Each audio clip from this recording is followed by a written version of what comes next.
Welcome, everyone, as you filter in. We're so happy to be with you tonight. Hello, hello, from all over the country and all over the world. So many familiar names. I was going to say faces, names. I'm seeing the faces in my mind. and, and just so you won't see faces. It's a webinar format, so you'll just see James and me. But you should be able to use the chat, which I'm going to check right now and make sure that that's working. And that way, yeah, everyone should be able to say hello. So if you'd like to jump in and say hello, and there it is. Hey, Rob. Here they all come. Hello, friends. Welcome. Let us know where you're zooming in from. We love the roll call of around the country and world, our Canadian friends. Oh my goodness, so many folks from all over the place. Folks from all over. If you do have a question, the best thing to do is to put that into the Q&A and we can find it there. It's not always easy to find questions in the chat bar. So actually, James, I'm not seeing the Q&A. Does it exist? Do you see it? Um, hmm, Interesting. I don't. It may be on the. Oh, Oh, oh there it yes, is. I Now do. I found Yeah, it. I I looked found right past it too. There we go. There it is. Dang it. Thanks, Rob. Thanks, How many Anita. poets does it take to find a Q&A? Oh Well, my goodness. Thank welcome you. everyone. Thanks for the help, friends. And here we are Yeah. arriving. And we'll just start by doing a few housekeeping items. So, as you're all filtering in, if you have any trouble hearing us, I think we're both as close as we can get. I know my volume, I'll just make sure it's up. And so you might just try a pair of headphones or earbuds or something like that. I am very sensitive to noise around me, so I always wear earphones, and that tends to help me. Just a little FYI. And this is Stubborn Praise, writing as Refuge with myself, James Cruz, and my dear friend here, Rosemerry Wahtola Trommer. Hey, James. I was so formal. We're not really that formal with each other. We're, Hmm. we're really not that formal. Uh, And I'll try to remember to share this again, but Rosemary and I do have a number of events coming up. We have a one-day retreat in San Luis Obispo, California on is that on Saturday, May 2nd? that sounds. Well, I'll put up the link and you guys can go to those links and get the date and time and everything. But it's coming up. I know Carolyn Chilton Casas will be with us here and several other folks as well. So there's also a Mother's Day event for grieving mothers and children, which is to say almost all of us. That's going to be happening on May 8th. And you can find the link for that at the link that I just shared, but I'll share it again with all of you folks. And yeah, any other housekeeping items? I think that's it. That's it. Please put questions in the Q&A and just talk to us, into each other, I suppose, through the chat if that feels good to you. And the format for the night is James and I will go back and forth reading poems and having conversation about writing as refuge. And then we'll have time for question and response at the end. And so if you would like to put questions into the Q&A at any time, we'll be talking about it at the end. So just as the questions show up, go ahead and slip them in there. It'd be so nice to interact that way as we go. And don't worry if you don't catch the name of a poem or the line of a poem or something. You're going to get all of these poems afterwards as a Google Doc link, so you'll have access to those. And I know I always love the jazz nature of our conversations and readings because we just go back and forth, and then this poem occurs to me, and then this poem occurs to me. So we're really free forming it here, and we'll try to make sure that we include any loose poems that we haven't actually prepared. But I know that we've both been thinking about this writing as refuge theme. It's always nice to have a kind of organizing theme. And I've just been really reflecting on how much writing has been a refuge for me over the years. And, through difficult times, through joyful times, and I would say especially the last few months. And it's even a refuge when I don't feel like the writing is going particularly well, that I've learned to just, it's still a refuge. It's still a beautiful thing. And maybe it's just my feeling that it's not going well or just a story that I'm telling myself, but it is very much still a refuge for me. Even in those periods when I don't feel the sparks flying or feel completely aligned. Okay, so one thing a refuge isn't is a place to make good work. Um, what does it mean to you when you say it's a refuge? What does that mean? I think it means a lot of different things. The word refuge brings up retreat, but not in the sense of surrender, not in the sense of like war terminology or something like that, but in the sense of going deeper.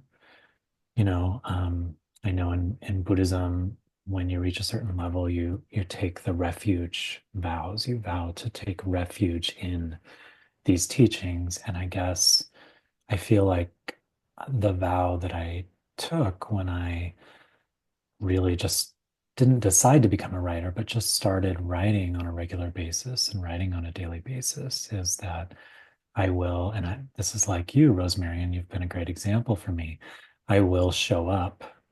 I will take refuge in this, even when it doesn't feel particularly refugee, or particularly relaxing or peaceful. It's refuge to me does not always connote peace or bliss or joy. It's sort of, that braided mix of all of those things. And I think it is what we both try to show in our poems, which is staying open to it all and welcoming it all. That really is what taking refuge is to me, I would say. Yeah. Yeah, I love that response. I mean, I feel like what you said is I have this kind of all of me is like, yes, yes, when you're talking. Uh, it was interesting. So, of course, I looked it up, refuge. What does it mean? Where Mm, does it come from?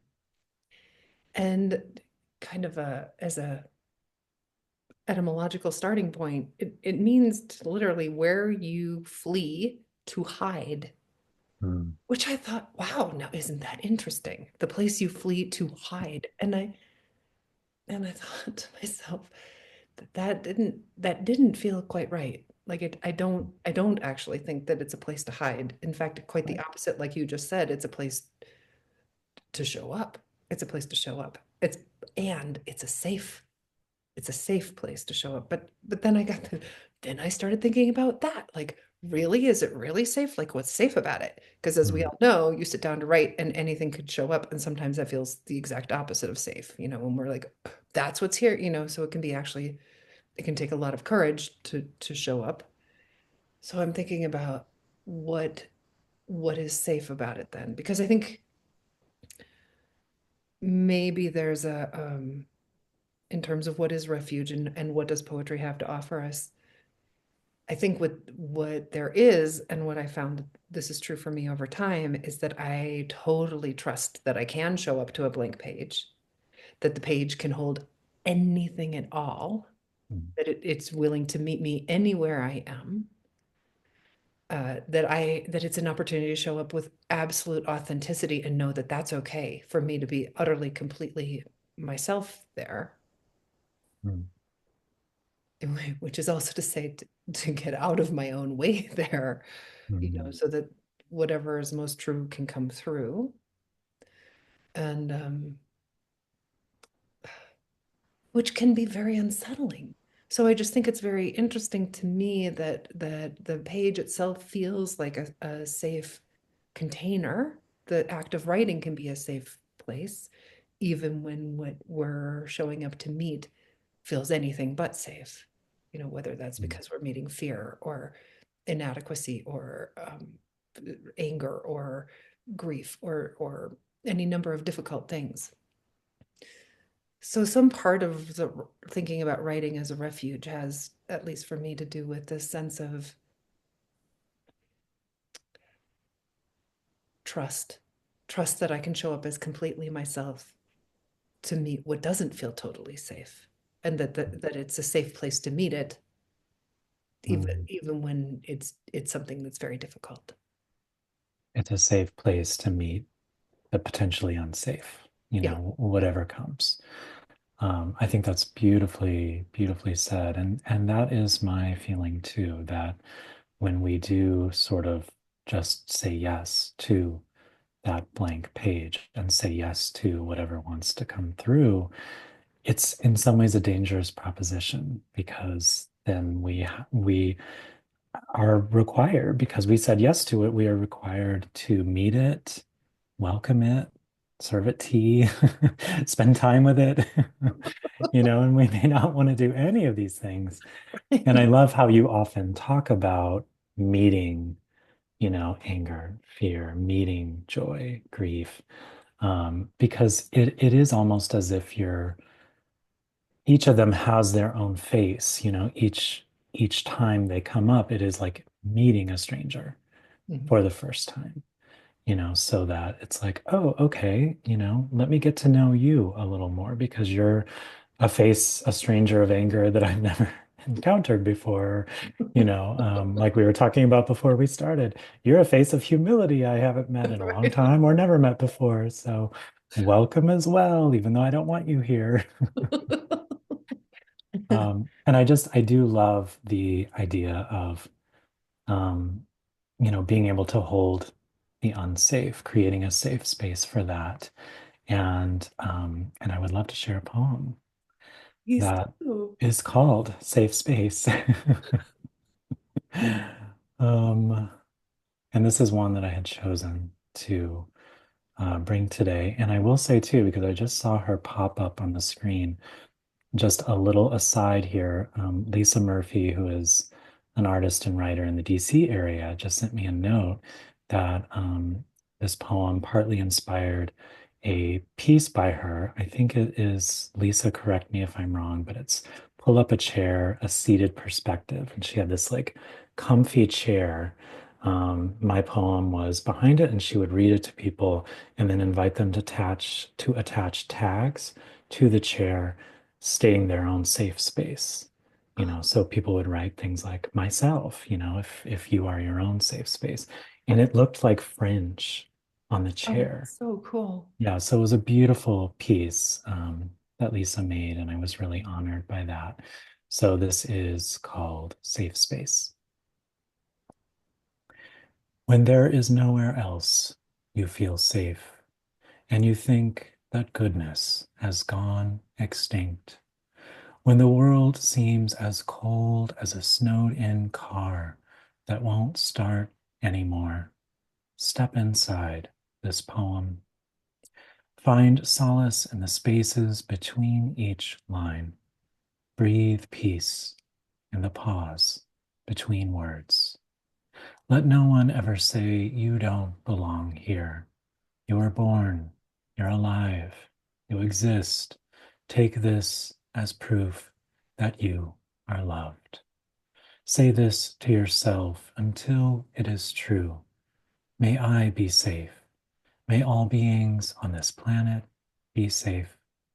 And feel how a small fire kindles in your chest, spreading to the bundle of tinder that is your heart, still humming its tireless, ancient hymn. I am, I am, I am. Mm.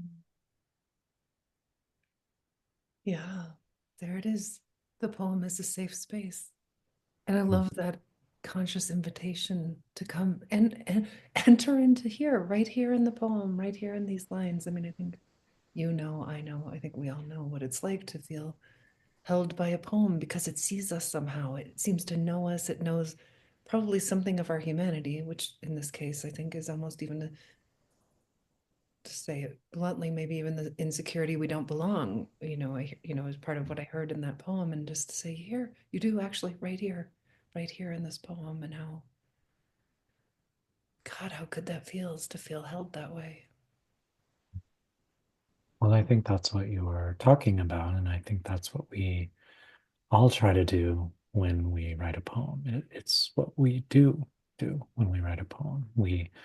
Um, we agree to hold all of that, and then, like you said, we are then held by that poem. I think in this case, I just wanted to make it a little more explicit, Yeah. just really, it really is always a message to myself, that I need to hear. And then hopefully it ripples out to other people. But, I needed to hear that in that moment. I needed the poem to sort of hit me over the head and really speak that truth to me, Mhm. and just light that tinder in the heart. It's Mhm. always there. Yeah. Yeah.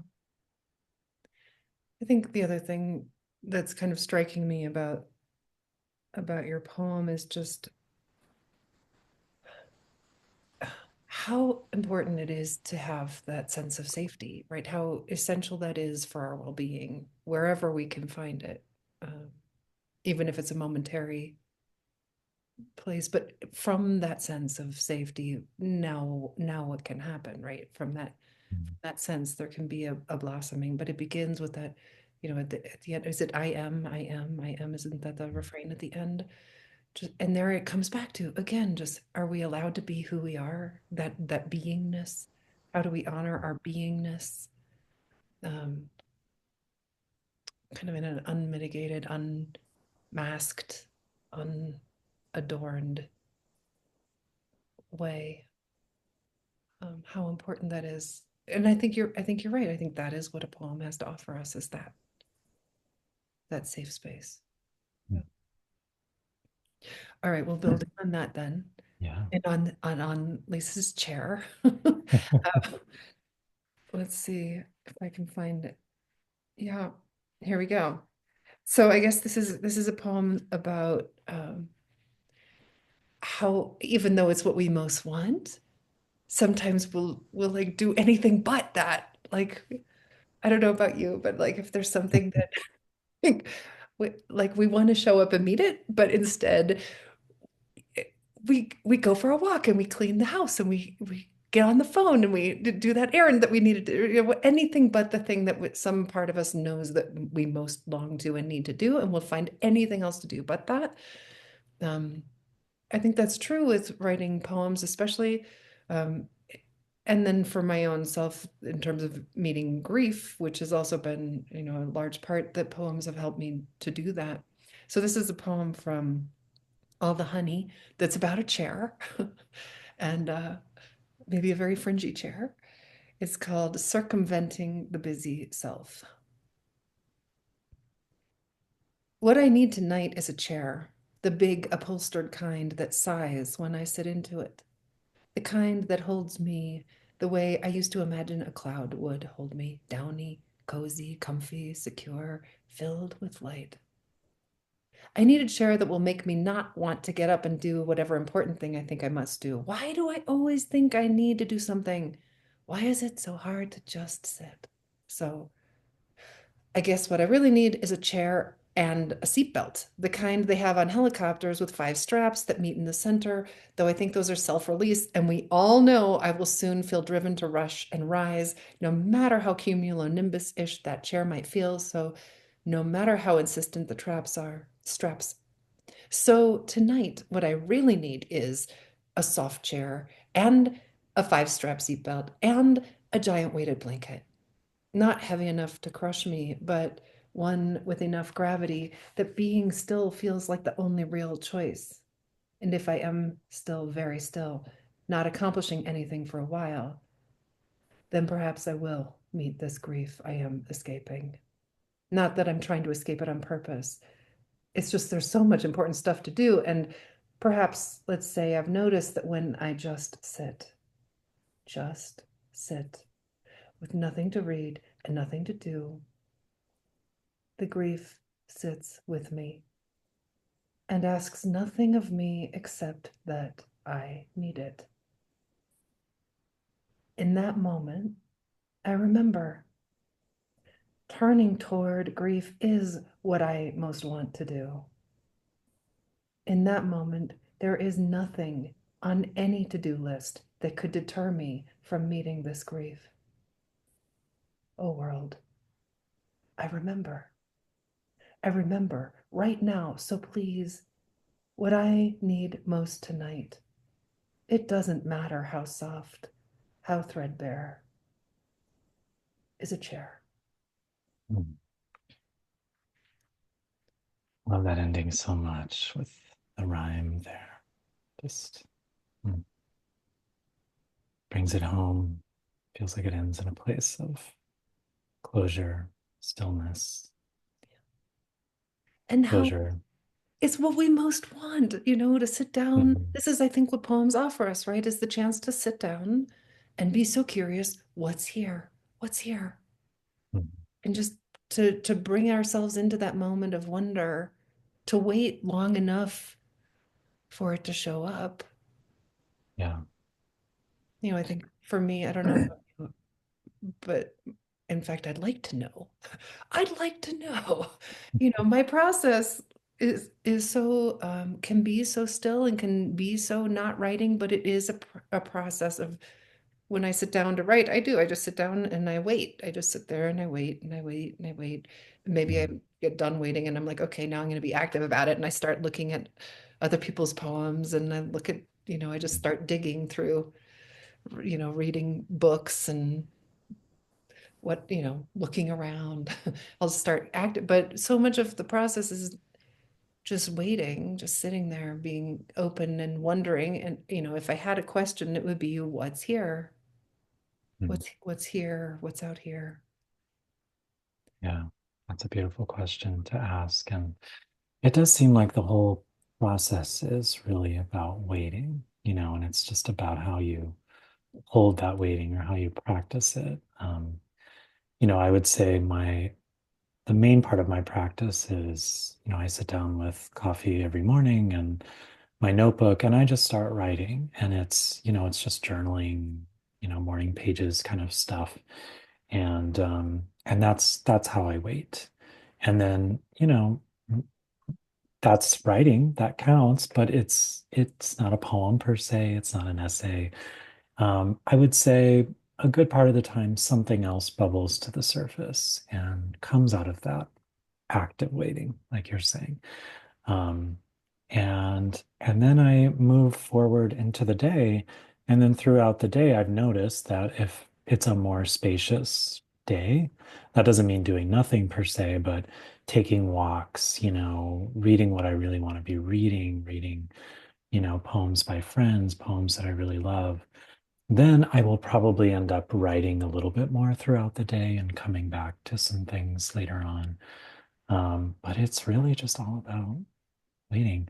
And I think being open and being ready to take something down if it does come at the doctor's office or while I'm sitting in the car waiting for something else. Just being willing to be open, even on a walk. I love having a notebook or just my phone and tapping something out while I'm walking. So just so that I'm, actively listening and actively receiving. I know Mark Nepo calls it retrieving, which I really love that word because it's like, I don't know, somehow it feels almost even less active than receiving. It's like just retrieving. Like, oh, treasure washed up on the shore, let me retrieve that. So I'm really into that word lately. I am too now. Yeah. Oh, and I love the way you just said that. Oh, treasure just washed up on the shore. That's Right? generally how I feel. It's like, where did you come from? You're not mine necessarily, but like you're showing up on my shore. So let me bring you here and polish you up or not, or whatever. So that is part of the process too, I think. Uh, yeah.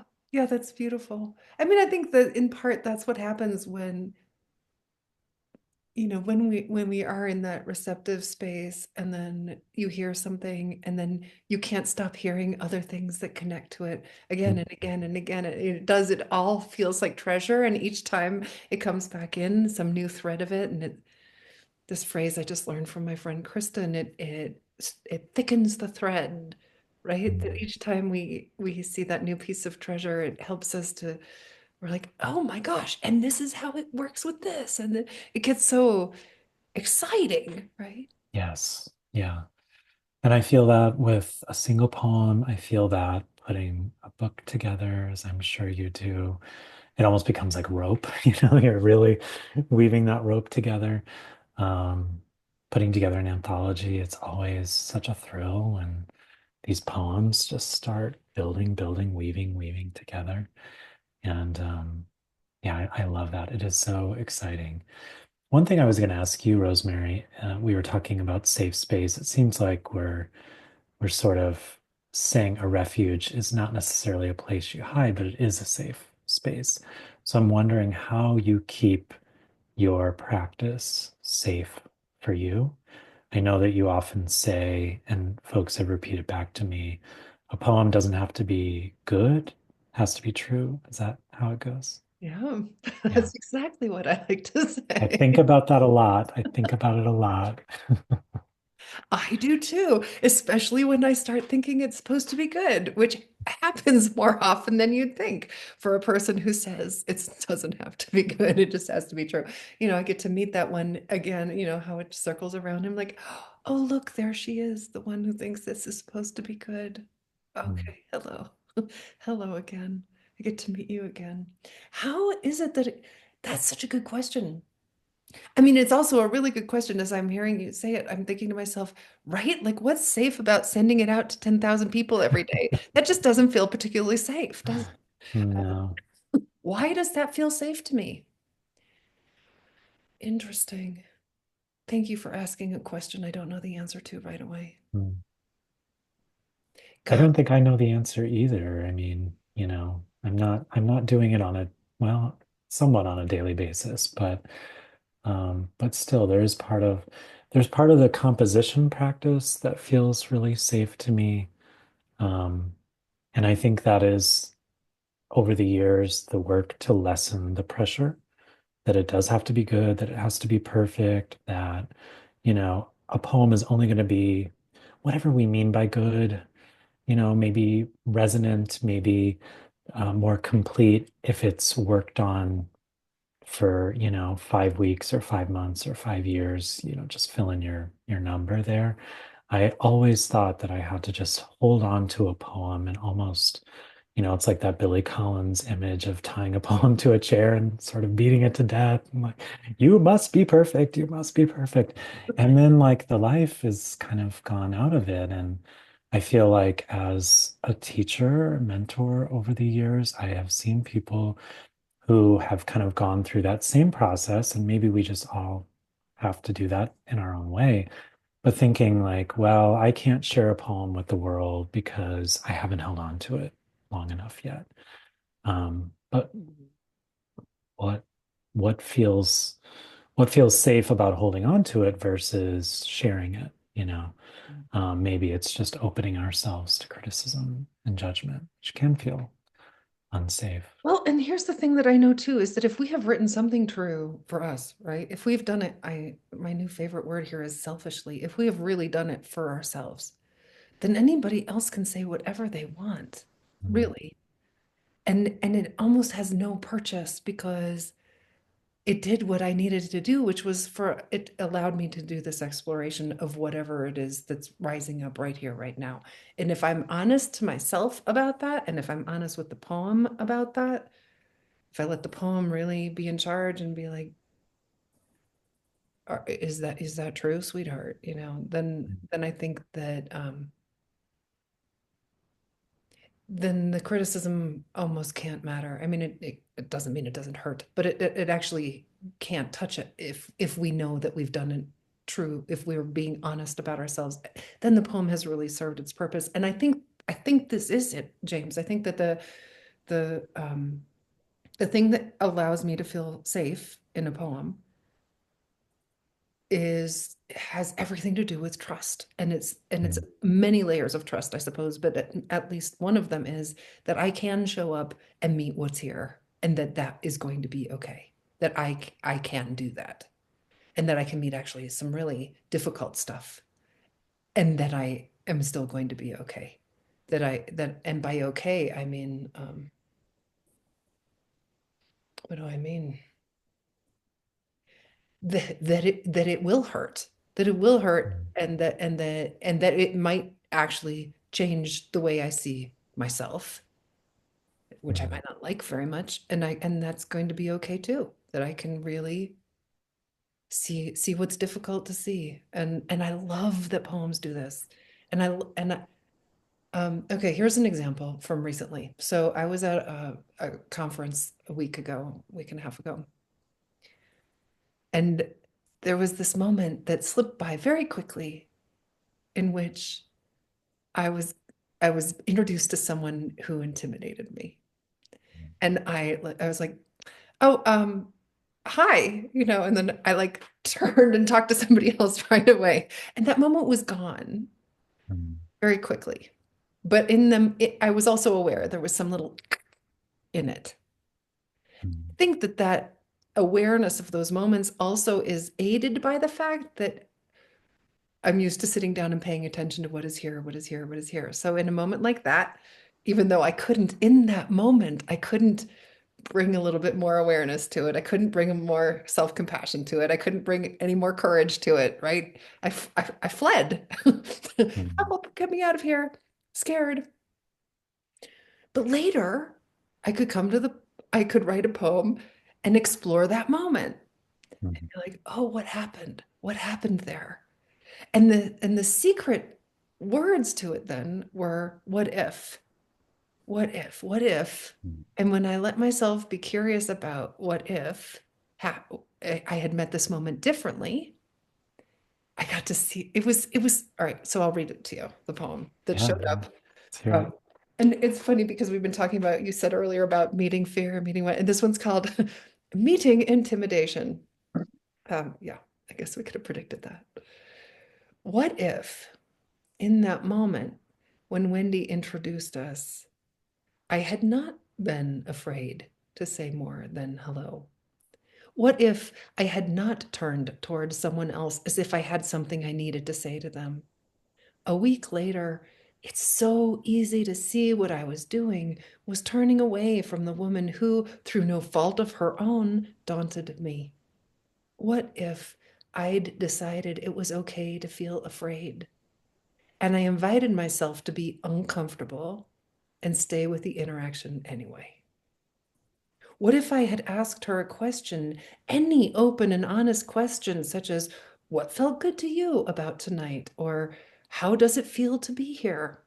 What if I had said nothing at all and simply offered her my awkward but honest attention? How often do I let my fear make choices for me? How much is lost in these moments of cowardice? A chance for connection? A chance to meet the small and uneasy parts of me that I would rather hide from? A chance to see through my defenses? A chance to be surprised by how generous the world can be when I don't turn away? Mm, mm. I've had to learn that lesson more than once. Right? Still learning. When I don't turn away. Yeah. Yeah, there's so much contained in that poem. I had forgotten about that, but then I remembered when you brought it up, because I read that thinking, wow, I have done that so many times before. That little twist of intimidation or anxiety or nervousness when you're first meeting someone. Just turn from that. And I love how brutally honest you are with yourself, but it's almost like a kindness at the same time because you're trying to understand what actually happened here. And I just feel like, can I just say selfishly, this is the conversation I need to hear and be having, I guess, right now, because, I think that voice of worrying about what other people are going to say or think can also intimidate us and make us turn away from certain things that we might want to write or explore, or certain ways we want to be in our writing that, seem off limits because that's not how we usually are, or someone else already does this, or whatever it is. I just feel like that poem and the sort of spiritual teachings that are held within it is so important for all of us. And I also want to highlight what you said before, Rosemary, about, you know, someone saying something about something that you wrote, you know, perhaps even directly from the heart, something that you love that you wrote. It can still hurt and not matter Right. and have no purchase. And I find that to be contradictory, hard to practice, but I've also found it to be true, Mhm. because people say very unkind and unmindful things sometimes when you are more public with your work. And so they start seeing you as a public figure as if you don't have feelings or something. And so they say weird things. Um, it doesn't happen very much because our community is like the one who is here with us tonight. It's just so beautiful and amazing. So it probably happens a lot more to other people, but those few times that it happens, you notice it. And I just love being reminded that it can hurt and also not matter. Yeah. Well, and I think, the other thing that's interesting to me about meeting a moment like this where we get to see ourselves in not our best light, right? There is so going back to this idea of refuge, there is something so it's a relief. It's a relief Yeah. to see, Yeah. oh, that's what I did. Oh, that's how it was. And there's like such a relief in being like, oh, this is and to just name it and see it for what it is. And so I love the relief of it. There's it's like it I guess it's touching the truth, right? Anytime we Yeah. can touch the Yeah. truth, it's like, oh, the shoulders go down. And Mhm. poetry is the chance to do that. It's the chance to touch the truth, even the truth we'd really rather not know about ourselves or about the world, or about someone else. But to touch the truth is like always this, oh, like then you can breathe. It's like you stop Yeah. trying to hold up something that isn't the truth. So there's that. And then I think the other thing that helped me in this poem in particular, and I think this is maybe another reason that poetry can be a refuge, is because I didn't have to know anything about anything in this poem. I let the whole poem be what if and questions. I just let it all be Mhm. questions. I didn't need to know the answer to anything. I didn't have to tell myself to do a better job next time. I could just wonder and wonder and wonder and wonder and wonder, and to bring wonder to it again and again with and honestly self-compassion also. Mhm. Oh, oh, sweetheart, you thought you didn't you couldn't stay in the moment. Okay. All right. Okay, so you couldn't, you know? So to bring wonder and self-compassion then to any moment when we're showing up as less than our best selves. Yeah, that feels like a refuge, doesn't it? Mhm. Sure. That's safe. That's safe to know that we can do that for ourselves to just bring curiosity and wonder and compassion. That Mhm. makes a safe space. Yeah. Well, kindness is creative. I mean, anytime you can be kind to yourself in the midst of creating something, exploring something like this, or even more difficult material, then you are allowed to be creative because that anxiety is sort of the anxiety, shame, whatever it is coming up is sort of tamped down a little bit more, the more and more kind you are to yourself. And so, yeah, I think that is as sort of, obvious as it sounds, like just be kind to yourself. That'll create a safe space for you to write and explore things creatively. But it's just the message that we need so often. Mhm. Um, so I'm going to read a poem sort of along these same lines. I'm now thinking that I need to write a companion poem because I didn't really. This poem came out of an argument that my husband and I were having in a grocery store in Portugal because Why? I was really overwhelmed. It was crowded, it was noisy.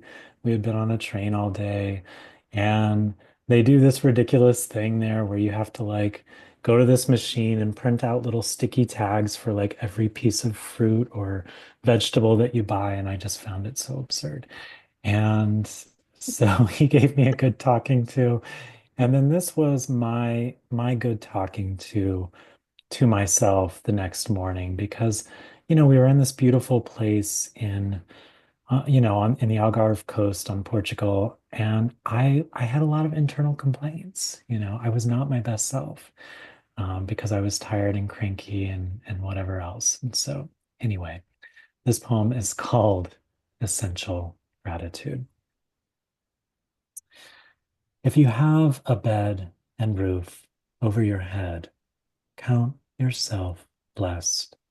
No matter that the mattress squeaks each time you move, no matter that someone lit firecrackers outside your window last night, it was not artillery fire or the crackling of actual flames devouring the whole neighborhood. Pull the comforter up to your sleepless face and thank its lumpy bulk. There is a walk by the water waiting for you this afternoon with the man you love, who loves you back in spite of your anxieties. There is a glass of thick espresso blended with whole milk, which will leave a film across your lips. Kiss the cup of your strange and lucky life, then drink from it and drink from it for as long as you can.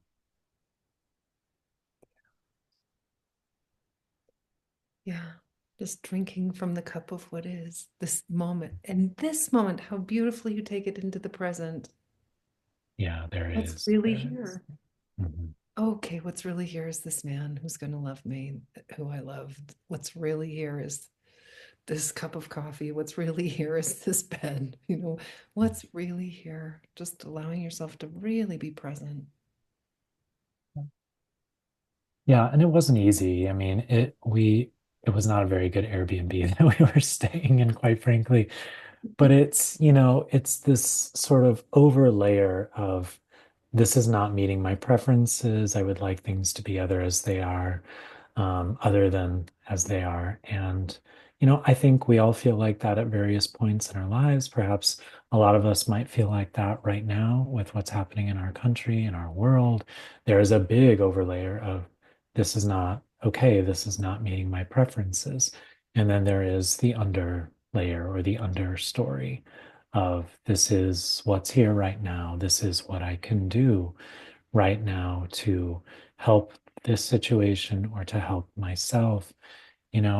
I just think poetry is this very generous thing for me anyway that allows me to touch into this great humility of, things are not going to be as I want them to be. I am not going to be as I want to be all of the time. And I do think you're absolutely right, Rosemary, that this is probably one of the favorite poems of mine that I've written. And I think it was because I was just so honest with myself, giving myself that good talking to. And I'm often trying to bring myself back to the physical, back to what's here, back to the moment.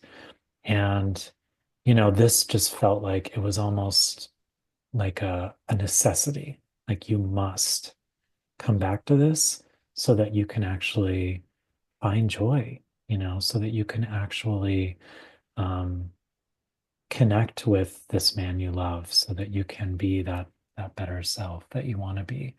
And I think that anytime we tell the truth, whether it's to ourselves, to each other, it may be hard sometimes, but everyone takes a breath because the truth is a relief and it is a refuge for all of us. And it's a real thing. The truth is a real thing. And the more we tell it in our poems and our creative work, I think the better off we all are. Yeah. Yeah. Mhm.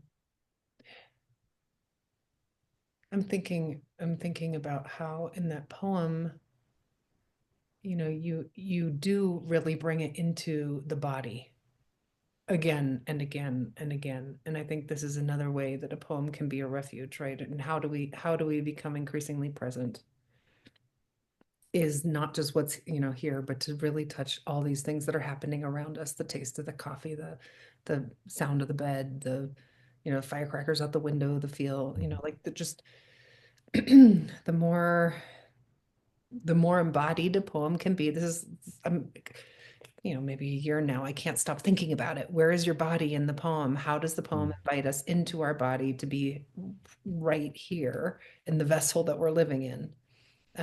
And increasingly comfortable with that. Well, I don't know. Or willing to be uncomfortable with that. Like I think your poem does, right? Can you show up with the squeaky thing? Can you show up with the sound? Can you show up with these difficult things? Can you be in your body in these difficult moments and still think, okay, I have a body, hello body, and bring it in, not to deny it, not to shut it out. I mean, I feel like that's the most important part of maybe the refuge too, is even though it's a safe place, Mhm. it's not trying to pretend the terrible things or even just frustrating, annoying things aren't happening. Yeah. It's not a hiding place. It's not a Like hiding like place. you were saying, it's not a hiding place. It is actually the place. I mean, we might go there to take refuge from the world in a way, but it's also a way to engage more deeply with the world. It's that just that bit of space, that little bit of distance we need to maybe like what's going on, like you were saying, what's here? How can I be in my body? And I also want to say that I think embodiment is one of the big pieces of writing as a refuge for me. I would guess that it's the same for you based on your poems and how physical, joyful, grieving, embodied they are too. Um, but for me, I think growing up, my body was not a safe place per se. I grew up with urges that I was taught were not okay, desiring other men. I grew up a very anxious person and was always looking for ways to hide from that or escape from that. And so those habits are very ingrained in me. And I think that escape, that desire to really hide from things, to turn away from the things that frighten me, is still very ingrained in me. And so for me, almost every poem is some sort of act of embodiment and saying, how can you be in your body for this? Whether it's right here, right now, or looking back at that moment, whatever it might be. How were you in your body, even if you were not aware of it? What were you listening to? What did you hear? What did you notice? And that's where I think the poem is the greatest teacher for me. It's like, oh, you were in your body, actually. You just have this habit of going into the head or, going into daydreams or something like that. So I'm so glad you brought this up. I'm just curious how you notice, if you notice now that when you show yourself again and again, it's safe to turn toward these things in through poetry. Do you notice that what other kind of effect that has in the rest of your life? Mhm. I do notice, and I can pretty much promise you the more that I am turning toward the difficult or just the present, whatever is present in my poems, the more I am doing that in my life, the more I'm actually showing up, being truly here. And I think it works the other way sometimes too.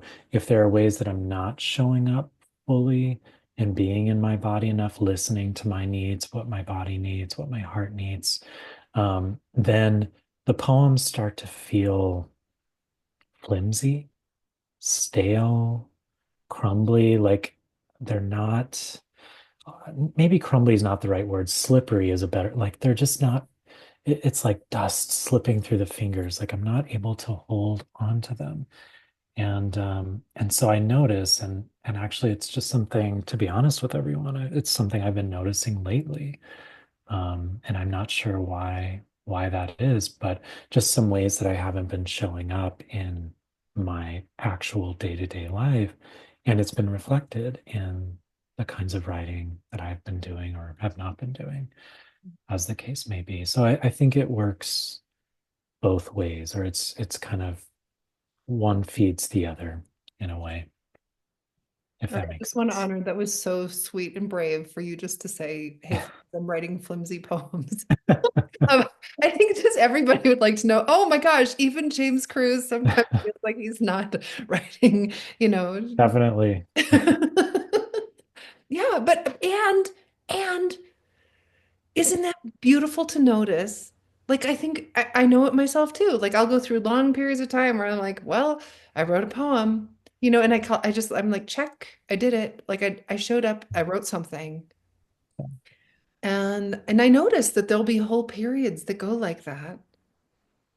They might last a few days, a few weeks, and then all of a sudden then something else will emerge and there'll be this new energy and learning to trust that, right? Learning to trust that I can write flimsy poems for a long period of time. and then and then they're not anymore, right? Then all of a sudden there is that deeper, sweeter, honest, connective yumminess that we know that can happen. um, I think again, that's part of the trust, right? It's part of the trust. This is part of how poems can be a refuge. Poetry itself can be a refuge, if not with this one poem. I mean, we don't ever bet it. I don't even know my baseball metaphors. Well, we don't bet 1,000, 100, 9,000. We don't get it right every time, right? We don't get it right every time. So knowing that we're not going to, here it is again. It doesn't have to be good. It just has to be true. And if our truth that day is like a little flimsy, well, we showed up. We showed up and we continue with the practice, and then we can trust over time that when we continue to show up and give it our attention, that that eventually that reciprocity, that excitement, that juice returns. Mm. Yeah, and I think trust is there too in the practice of sharing it, which you and I both do, because sometimes my flimsy poem may not be flimsy for someone else or may, touch them or resonate in some deeper way. And so, I always say we are not the best judges of our work in a particular moment because there will be other things going on, inner, outer weather, whatever it is, maybe intruding on how clearly we can or cannot see. And so I think the agreement to say, I've never used the phrase flimsy poem before, but we've coined it tonight. The agreement to say, I'm just going to write flimsy poems for as long as it takes until I feel that aliveness that does come through in a new piece. And it might just be that I happen to be more alive that day, or the poem is indeed more alive. Who knows what it is? But to honor that mystery of the not knowing. And I love that you do that so often, Rosemary, that you're willing to write a poem that is only wondering and questions and what ifs, and that doesn't have hard and fast answers, but that does invite you and all of us to explore what is it that makes us turn away? And what if we had not? What if we had made the space to hold that fear? So who knows? Who Right. knows? I had this great conversation a week and a half ago in a class I was teaching, and we read a couple of poems, and one of them felt so invitational, and another one didn't. And I loved them both. I loved them both. But then one of the students in the class said, what is it? What is it that makes a poem feel invitational? I realized that I have a value for that. Like, I think that's a good thing to me. I'm like, do I feel invited? I like that. And it occurred to me, and maybe you have an opinion about this too, that at least part of it is that it feels like there's not too much certainty in it, that Mm. it has a certain amount of spaciousness, and that spaciousness comes, I think, with our capacity to be curious about the mystery, like to not try and name it all, to not to allow ourselves to not know. And Mm. I feel like there's something so opening and generous and invitational about that, that I like, that I like. Do you Mm. have a sense of what makes a poem invitational? And do you value that? Oh, I definitely value that. I mean, I love the word invitation, first of all. And I do think that you and I, in our own ways, are both writing with an invitation to ourselves and then to others, right? And so we're going to value that in other people for sure. But I do think there's just something really enticing about a poem, just like a person who, walks into a room and, is so able to be comfortable with themselves and like, well, I don't have all the answers. I'm no expert, and to just own that and again tell the truth. And I think that that willingness or that ability leaves spaces in the poem for other people to enter because we're all coming at a poem with our own lived experience. And, if this poem is super spacious and just has a bunch of open doors in it, then we're going to want to step through those doors. I realize that's, way too metaphorical. I think it also happens in surprise. One of my favorite things about my poetry practice these days is just how much it surprises me. And, that is part Really of, happen when you don't know. yes, exactly. When you start off from the very beginning, like I know you've talked about, not knowing, letting the poem take over, be the guide. I don't have it typed up, but I just started this poem the other day that felt like, sort of coming out of the flimsy poem period a little bit. Um, and it started, I think it was just this like meditation on grace and what grace is. And then all of a sudden I got the image of how I was carrying the broken base of our bird bath out of the yard, and that showed up in the poem because I opened the door for it. It's like, well, I'm not really talking about bird baths or broken bases but it belongs in the poem. And it was just this sort of easeful welcoming of whatever that led to, and then bringing it back around to something in the beginning that just happened automatically. I didn't force that. So I wish I had the poem to read you all. I realize I'll post it later on, and you can see it on social media or something. Um, but it was so thrilling to just allow all that to happen. Like, where's this broken bird bath coming from? I have no idea, but it wants to be in the poem. But what's so exciting about that, and bringing it back to trust, is that it seems to me that there's a certain amount of trust then that everything is connected, right? That Yes. you could literally bring anything to the poem. Hmm. The poem is going to be able to wrap its arms around it and include it, and that as poets we'll be able to find the way to weave it, even if our first thought is really the broken bird bath, uh, and then it finds its way in, and that trust that everything is connected, that everything has something to offer us, or as I like to say, is that everything has something to teach us, even if it's a question, right? That that is another reason why I think it's a refuge, right? Is because there is this assumption, a generous assumption, that absolutely everything is fodder, is nourishment. Well, I don't know. That may be gone too far. That absolutely everything has something to teach us. I believe that. Hmm. I believe that. Hmm. I want to take us on a tiny different separate track here. Yeah, please. Because we were talking about how everything, that there's this sense of embodiment and what's here, this question of what's here. But I feel like another way that that poems can be a refuge is by helping us to connect with what isn't here, and Hmm. I guess very specifically, I'm thinking about how poetry has become a way for me to be curious about my relationship with beloveds who aren't physically here anymore. And that in writing poems, there is this connective, there it is again, the connection. And how do we connect through them, um, through a creative practice and inviting what isn't here to be here. And so I wanted to share a poem that was kind of on that thread. This is from a week or two ago called Letter to My Son Over 3 Years Since He's Gone. And I think I do think about how just writing a letter to someone just who isn't here, uh, an epistle poem, right, is a way to connect to them. And that connection feels like a refuge. Letter to my son over 3 years since he's gone.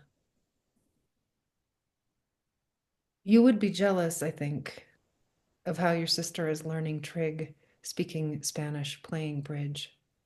You'd probably tease her, but really, what you'd be thinking is, she is so cool. And she is, sweetheart. She's fun and silly, like you, only like her. We talk about you, of course. Just this weekend, we remembered how once you said if a 99-pound person ate a 1 pound burger, they would be 1% burger. I wonder what percent of your sister is grief and what percentage love. Tonight, a girl asked her if she had any siblings. She said yes, a brother. When the girl asked her how old you were, she told her the truth, that you were 17 when you died. What a terrible gift to learn how to say the hardest things straight. I can't help but think if you are watching her, you too must be in awe of who she's becoming. Oh, how we learn to grow from whatever soil we have been given. I do not pretend to know how this works. I only know she is learning to transform ache into beauty, nightmare into dream. I only know I long for her to know love from you, the way a garden feels loved by sun, by rain. Hmm. So beautiful. I love the meditation on percentages, moving from the joyful memory, the humor, to that, percentage of grief and love that she's made of. And there is so much presence in absence when we allow it to be. Again, I guess I'm coming back to that word meeting. When we meet the absence, then there's the other presence, the presence of the other person, the beloved is there, and we really turn toward it and meet it. And at least that's been true for me. I don't know if that's been true for you too, but Yeah, that paradox. mhm, yeah, yeah, that it's only by meeting the absence that we truly come into contact and greater intimacy, which is so surprising, so crazy with the people who are gone. I mean, just the way that I had 20 years with my father who died when he was 43 years old. And I just feel like our relationship is so much deeper than it's ever been. And the same with my mother, even though she's only been gone for a little over 2 years now, just so much deeper.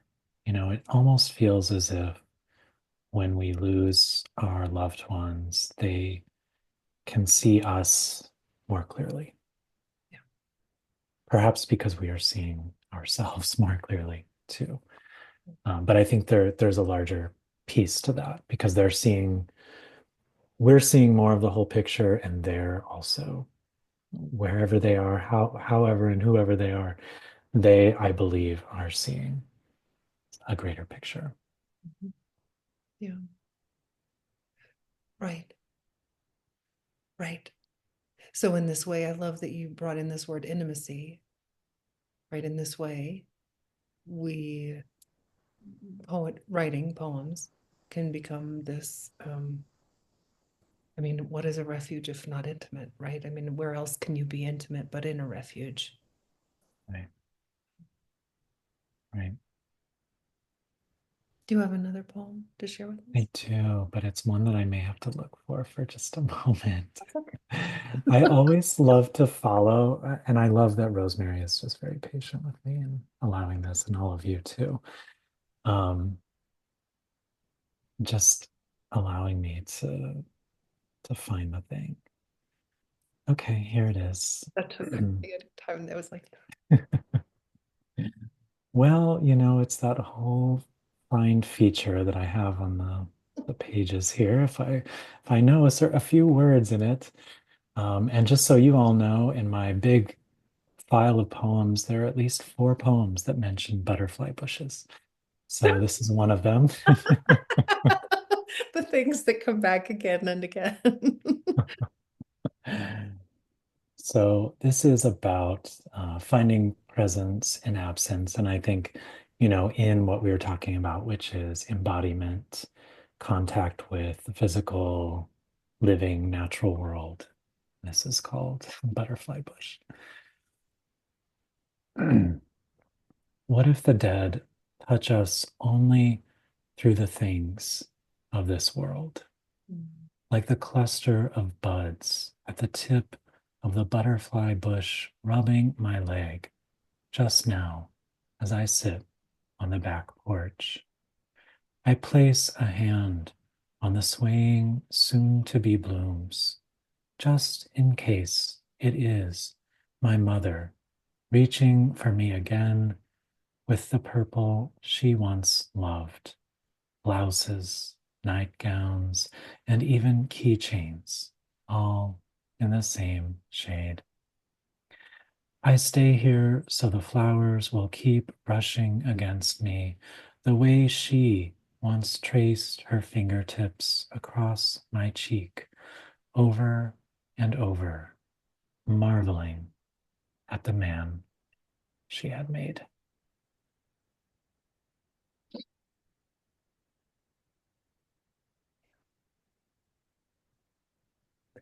Wow. I love that you would just touch the little tip of the plant just in case it was her, right? Just that Yeah. sweet. How are we touched? How do we touch back? The realness of it, whether no matter what, right? Mhm. The intimacy of it, the deep connection of it. Yeah, it's the intimacy of the mystery. Who knows why or how we become convinced of like this is my mother reaching for me. I mean, what a ridiculous thing to think on the one hand, and on the other, it just felt true in the moment. And just in case it is mom, I'm gonna reach out and touch this butterfly bush. I don't know why I find that so funny. I think she would think I was being very silly. Perhaps that's why. But I think, when we lose people, and this is why I'm so grateful for a writing practice, because I think I would lose a lot of these moments of connectivity when it feels like, wait a minute, there was something there. It was just this momentary thing of sitting out on the back porch with some tea, watching this butterfly bush that was about to bloom. But I was able to recall it and bring it back to the surface, retrieve it, because I have a writing practice, because I'm, regularly sitting at my desk each morning.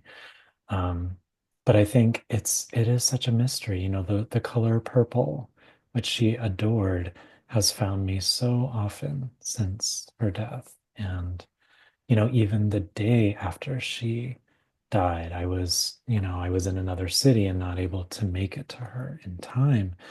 And, I was walking down the street and this woman dressed from head to toe in purple just comes down the sidewalk. And I just thought, course, of course, the violet jeans, the dark purple sweatshirt, the backpack, all of it purple.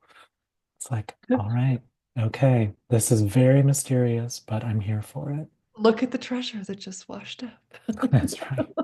Yeah. Well, and I think maybe this will be the last comment I'll make before we open it up, friends. We have 20 minutes left, so we'll open it up for Q&A. So as I'm talking, if you have a question, please do put it into the Q&A so we can talk around it. Uh-oh, I just come back. Oh, yes. That another reason poetry is refuge is is that it does allow for it to be a repository of sorts, right? A way to take a moment and know that we can touch it again because we did show up and meet it. If you have a regular writing practice and you're able to bring in these moments. I mean, I can't tell you how grateful I am for so many of the poems that I have that help me remember moments with Finn that Mm, I would never have remembered if it weren't for the fact that I wrote a poem about it. yeah, And so it becomes a treasure chest that gives back to us, right? So writing is refuge in that it allows us to bring back to gather memories, things that were important, and be curious about them in that moment so that they can show up for us and we can be curious about them and then bring them with wonder back into our lives in a present way later. yeah. Yeah, and it is bringing them back to life. Someone said writing is reliquary. I love that phrase. Thank you, Denise. Um, I think it's also, even though it's words on a page, if you're writing from a place of the senses and from the body, then you are giving embodiment and presence to these other people who may not be with us on the earth, but are still very much with us. And so there's some sort of magic and mystery that colludes to make that possible when we sit down and write a poem. And the word evidence also popped into my head as you were talking, Rosemary, that writing as refuge, but also just as evidence, like I was saying earlier, like, oh yeah, we had that memory together. We were doing that. We had that joy together. Or even, I was present to that. I didn't even remember that right offhand. Yeah. So sweet, man. I'm going to read a couple of things from the Q&A. And friends, I'm just going to remind you if you want to please put it in the Q&A because we're sure to find it there, maybe not in the chat bar. Donna says, Dear James, can you say any more about your thought, just in case the butterfly bush was your mother? The idea of just in case seems so courageous and brilliant, so trusting even in all the not knowing. Maybe it wasn't your mother, but maybe it was. So appreciate both of you sharing your inner experience and process. Say anything else about the just in case thought. Mm. Well, I think, I'm so glad that we are focusing on that. So thank you, Donna. I think we do, when we are creative beings trying to show up in our lives, when we're trying to be more present, we do a lot of things just in case. Most people are not watching us, tracing our every step. Um, we don't know if this or that is true. Just as I said, I don't know. I'm not convinced that Butterfly Bush was my mother, but I'm not convinced that it wasn't either. And I just think we don't exactly know how the world works. And so the just in case is a way of engaging with the mystery. I'm gonna talk to animals just in case they can understand somehow. I'm gonna talk to plants. I'm gonna touch the plants. I'm gonna touch the animals. There's a lot of just in cases out there that I think are so important. Mhm. Well, I think this is so important too, this idea of how, as you just said, how do we touch the mystery, right? How do we engage again and again and again with the mystery? Rilke in his poem, let the darkness be a bell tower and you the bell, right? He says, Mm. to meet the crossroads at the mystery of the crossroads of your senses. Like, what is that? That's what you're talking about, right? To allow ourselves to be open to, and this is how we're enlarged, right? This is how we grow, is by going past what we think we know into the realm of infinite possibility, Yeah. right? Yeah. Casey Carmichael says, how do you know when a poem is done and should be released? Oh, well, you're asking the two people who put their new poems out in the world all the time. Mm. Because Yeah. because you wrote it. I don't mean to be flip, sweet Casey. I adore you, and I don't mean to be flip about this. Um, how do you know when a poem is done? I mean, my first thought is, sweet friend, that because I'm falling asleep and I just need to go to bed. But the truer answer, the more, you know, thoughtful answer is, um, I guess I have at least two thoughts. One is that it's moved somehow, right? One is that I don't feel like I'm in the same place as I was when I started. And it is that sense of, if not arrival, but it is kind of an arrival, even if it's even into it, I don't know, even if it's arriving into mystery. Mhm. Still an There's a arrival. sense of not being in the same place that I was when I started. So that's, I guess, number one. And the other would be just that if I have not learned something new, if nothing about this poem surprises me, then I can tell you that I am not done.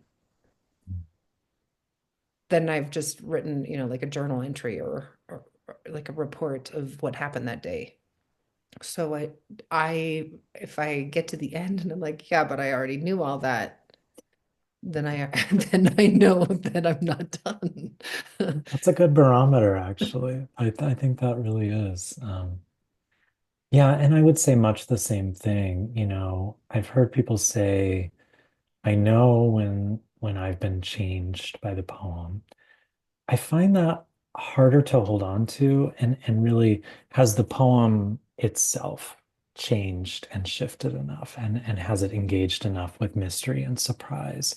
And maybe because we love writing those invitational poems, is it leaving enough space open for the not knowing, open for whatever? I think that's really my barometer. I will also say, I'm someone, I don't hold on to my poems, but when I'm writing them, I write them over and over by hand. And if a poem feels stickier, so in other words, like, whereas Rosemary is ready to go to bed, I'm ready to like go upstairs and have breakfast. I'm like, I'm really hungry now. Um, so I go upstairs, but the poem is still with me. And if I can just sit down and like tap it out at my computer, because I'm usually writing by hand, and if it all flows out, then I'm like, okay, there's something here. It may not mean it's finished 100%, but there's something there. So when a poem really haunts you and sticks with you, I think it has that quality. Mhm. I'm just going to point out, friends, that James and I often joke that there are times when he wakes up so early and I go to bed so late. And because we live in the opposite parts of the country, that there are little moments of overlap in real time. Right. When we're both up and writing at the same time. Let's see, Tom, because I have a late night practice, James has an early morning practice for the most part. Thomas says, could you say a word about Ted Kuzer's idea of authenticating detail? The detail is so strange and real and vivid, like the burger lines in Rosemary's Letter poem. Can these odd details give us emotions without having to name them? Yes. Yes. And I had forgotten that Ted talked about authenticating detail. I really think it just comes down to authenticity, and being authentic to your own experience, and not, there might be some people among us who would be like, oh, the burger detail, that that doesn't sound beautiful enough, or that doesn't, but it happened, and it led to this beautiful meditation on the percentages of love and grief in Rosemary's Daughter. And so I think it goes into our conversation about being true to yourself and being authentic. And also, I think, what I always go back to is what does this poem want, right? Does this poem want a detail that's that specific? Because not all poems do. Sometimes Oh. they don't. So, what does this poem want? I remember being shocked then after I wrote that line, because that's what really happened. I mean, that was what happened was we had that conversation. And then what a beautiful thing it was when I originally had something else after it, that wasn't about the wonderment about Vivian's own percentages. So that when that part did come in, I was so like, I had that beautiful moment of, oh, that's it. That's it. Like that's what that moment had to teach me now. That memory from long ago coming back helped me to wonder this about Vivian now. So that just this relationship between the past and the present and how a poem becomes an invitation to see what do I have to learn now from this moment. Thank you, Thomas. Mm. Katie says, thinking about waiting and also embodiment, I find that the poems I write while walking, the poems I write while walking feel different than ones when I'm sitting down during a regular practice. Isn't that true? And those are different than ones I've written out loud while driving in the car. I agree. I'd love to hear about how you two see and consider poems that come in physical stillness versus movement. A Mm. great question, Katie. Mm. I tend to trust the poems that I write while I'm walking more than the poems sometimes that I write while I'm just sitting, in stillness. And oftentimes the poems that I write in stillness are being fed by movement, by driving, by walking in the city or walking in the woods or whatever. So you really are getting me thinking, Katie, here about different kinds of poems. And I think that, so one poem that comes to mind, I I have this poem. It's again one of my favorite poems. I don't know if you're allowed to have favorites, but I do. And it's called Married to Amazement. And basically, it's just about how my husband is this person who's so filled with wonder and awe, and how I am in awe of his awe. And so I was kind of walking along thinking about this one day and thinking about Mary Oliver's line about being married to amazement. And I'm like, wait a minute, I'm married to amazement. And what if I just married him for his amazement? So I think I'm being a little silly, but I think that, while we're moving in motion, sometimes we can have more dynamic thoughts and thoughts that might really surprise us, Um, because I think I say something in the poem like, now I see I didn't marry him so much as his amazement for the everyday. And that was the poem, the line that really made that poem come to life for me. I want to point out, too, friends, by the way, that this glorious book, Um, Love is for All of Us, Married to Amazement, is the first poem in this book. And it's the subtitle of it is Poems of Tenderness and Belonging from the LGBTQ plus community and friends. And it is, I can't tell you how grateful I am this book just came out. And it could not have come out at a better moment, James. yeah, Um, well, it's out in May. It's not out quite yet, but okay. it's out Well, very soon. thank goodness. Thank goodness. Thank Thank goodness it's coming out because it's boy, we really need it. you. I'm going to respond to your question, Katie, and then I'm sorry, I see that there are other questions I think we're not going to get to um, tonight, but guess what? This isn't the last time we'll do it. So come back. Um, I stillness, movement, stillness. I mean, so many ways to do it right, and sometimes stillness, sometimes moving, Mhm. that when it shows up, it shows up. And they are different. I think that it's true that they're different. And isn't it true that we're different, that different parts of us come through, that yeah, yes. The answer is yes. They're different. Yes to it all. Yes to writing while we're walking. Yes to writing while we're driving. Yes to writing while we're still. Let's keep doing it. Let's see what happens if. Yeah. Mhm. Yeah, just pull over while you're driving. Just just over. James, let's maybe go out with a poem. Do you have a poem you want to Sure. share? Mhm. Yeah. This one just popped into my head. It ends on something meeting something else, so it feels appropriate. And For the also, meeting theme. and also, it's called Ways to Gather. And I just want to say how grateful I am for all the ways that we can gather and come together as kindred spirits these days. I think it is really helpful. It's really important and essential for all of us. So, this is Ways to Gather. There are so many ways to gather when darkness closes in and cold presses against each window. You can make a fire out of almost anything.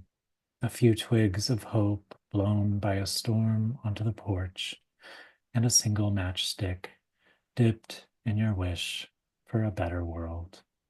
You can make a hearth out of the simplest kitchen table, scarred by years of errant forks, ringed by sweating glasses of water.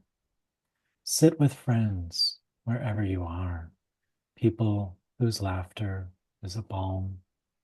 And if you have no one near, find a friend in snow tipped forsythia, waving its bare limbs at you, promising to take root where each branch tip meets the ground.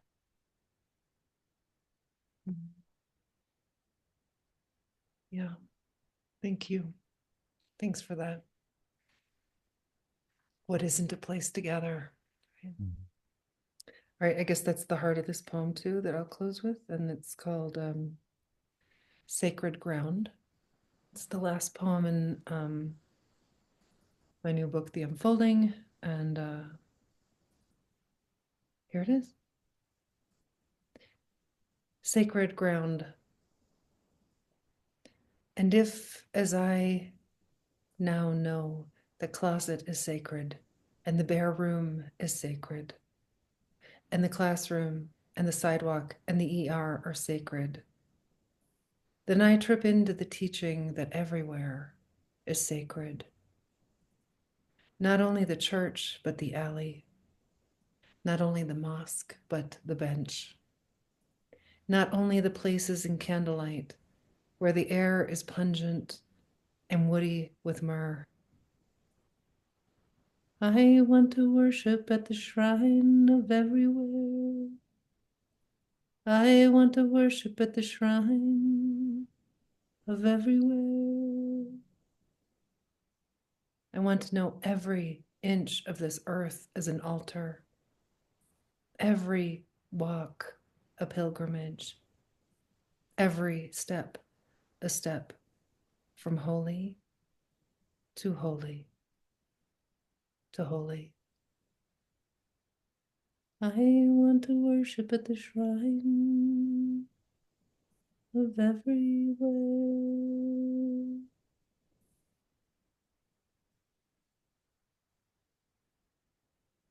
I'm going to worship there too. Thank you. Yeah, you do, sweet man. You show us how. You show us how. Thank you. Mm, thank you. Thanks to all of you for being with us tonight. This has been such a deep, deep pleasure. Thanks, everyone. We'll send you the recording. We'll send you all the poems that we read. Um, and we'll send you the invitations to come to the other things that we know that we'll be doing in the near future. So thank you. Thanks, everyone. Thank you all so much. Have a lovely evening.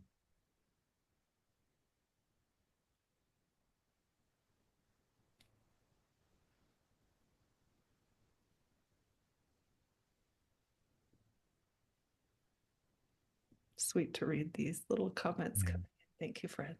Mm, thank you all. All right. See you next time. Bye bye now.